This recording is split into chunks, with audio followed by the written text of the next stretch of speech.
Hey everybody, Powder here, and welcome back. Today we're going to be taking a short look at Creeper World 3 Arc Eternal. If you've never heard of Creeper World 1 and 2, you're not alone. These are some obscure games from what I can tell. They come from a little company called Knucklecracker.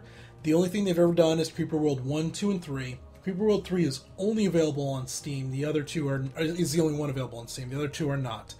And I'd never heard of them either. But back during the Steam Summer Sale, some reason I got recommended this game.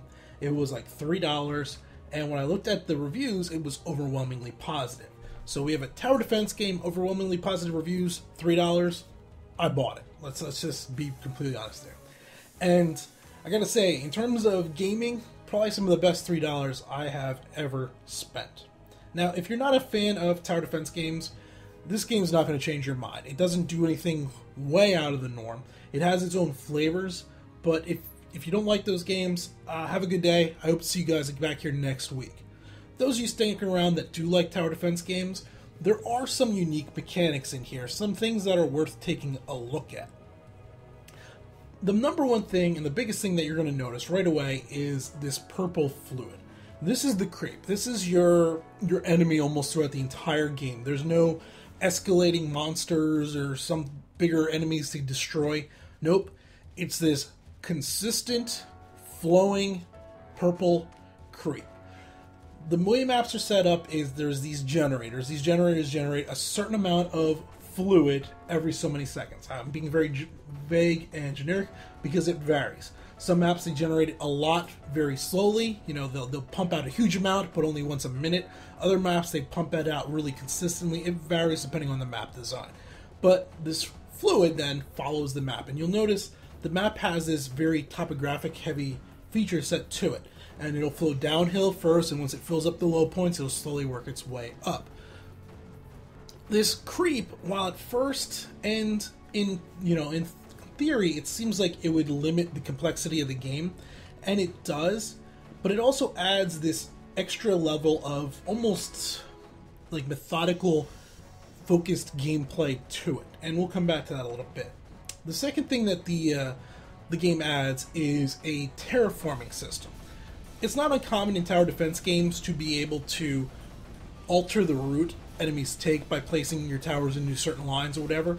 But in this game, you actually get a full-blown terraforming. You can raise and lower the land, you can level the land out. You'll watch through this video, I actually create a wall system around my base. This is pretty common how I play the game. I create a wall around it, put my towers up on top of it, and once I'm secure, then I move out in and start to do what I need to do. And this adds a nice level to it. The third thing that the game does that is quite unique is this circuit board type system. So you should be noticing by now, as I'm playing out the game, I'm laying out these nodes in a certain order to put connecting lines between everything. These lines are how different towers are built. They're also how different towers are resupplied. So all of your defensive / offensive towers require packets to continue to fire. So the basic tower is like a turret. And the turret can hold like 6 packets worth of power, and as it consumes them up, the main command center must send more packets of power to it. And I'm saying packets for a particular reason. They're called packets. They're data packets. And in order to do this, you need to have these connecting lines. The standard nodes have short connecting lines. Relays are designed for exactly that, relays. They don't have any influence, but they have much longer runs. So you have to balance out. You can't just build towers way off by themselves. They all need to be connected together. And by the time you're done, you almost end up with this circuit board, spider web type design of interconnecting, interlocking packets and everything. And it works together all very well, these 3 elements, to create a unique tower offense. I think it's more offense than defense. Tower offense type game. Now, the game is not without its flaws. It has some minor issues. I would like to see a bit more depth in it. There's only about 16 different towers. There's like 6 different base, your relays and your nodes and your power generators. There's an ore mine, there's a data siphon.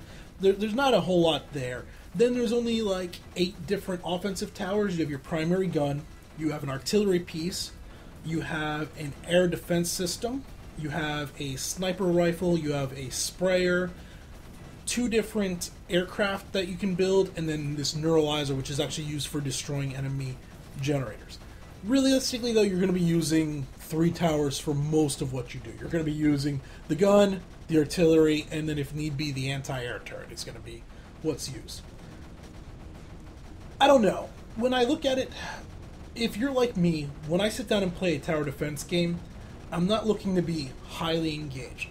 Not physically engaged. Obviously, it's a video game.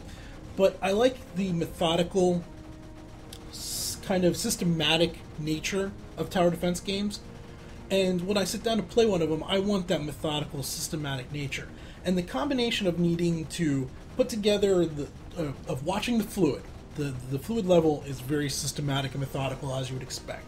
But then needing to set up the grid, the packet network, and these few turrets, everything, it all works together to make a really well done, really interesting tower defense, offensive type game. Gameplay-wise, there's a reasonably good campaign. The campaign starts on this stellar map. You have a stellar map and you begin orbiting one sun. And basically, once you collect up enough of these keys, you can unlock the warp gate, move on to the next galaxy, or next whatever galaxy. And you're orbiting the sun again, you collect up enough keys, you unlock the warp gate, you move on to the next. And each additional planet tends to add in a new concept and mechanic, unlocks a new tower that you need to use in order to win. And after, about 16, 18 levels, you then have basically access to everything, where they really start to ramp up the levels. And the levels get to be some really unique and interesting designs. I've actually been stuck on the last level of the campaign for several weeks now. I can't beat it to save my life. It's extremely hard. But I don't mind. It's not bad. So there's about 30 different levels there. There's also an entirely community-generated map section. So there's this little browser you can open up in-game where people build their own maps, submit them, and they can be rated and voted by the community. So there's just thousands of maps that you can download and play as you want. A lot of them are pretty bad, but since they can be rated by the community, the good ones tend to come to the surface, giving you near infinite number of maps you can play on, games, all that you can play. And I think for the right price, for the tower defense fans, this game it really hits all the checkboxes without being overwhelming in any one checkbox. It doesn't have the visuals or the tower complexity of Defense Grid. It doesn't have the big money backers that you see, some of the cutesiness of the iOS games, like the Balloons guys. But for a little indie style tower defense game, has a nice style to it. I like the circuitry elements to it. I really do recommend it. Currently, the game's selling for $15. To me, that's probably a little bit overpriced. I would put this more in the $8 to $5 range. If you see it for less than $5, I would highly recommend picking it up. I think for that price, with the community-driven map system, there's just so much here that can be enjoyed for the tower defense fan. If you've played the game, I'd love to hear your thoughts about it. Do you enjoy it as much as I do? Let me know in the comments down below. If you found this video enjoyable, I'd ask for a thumbs up. Until next time, though, this has been Paller. Thanks for watching.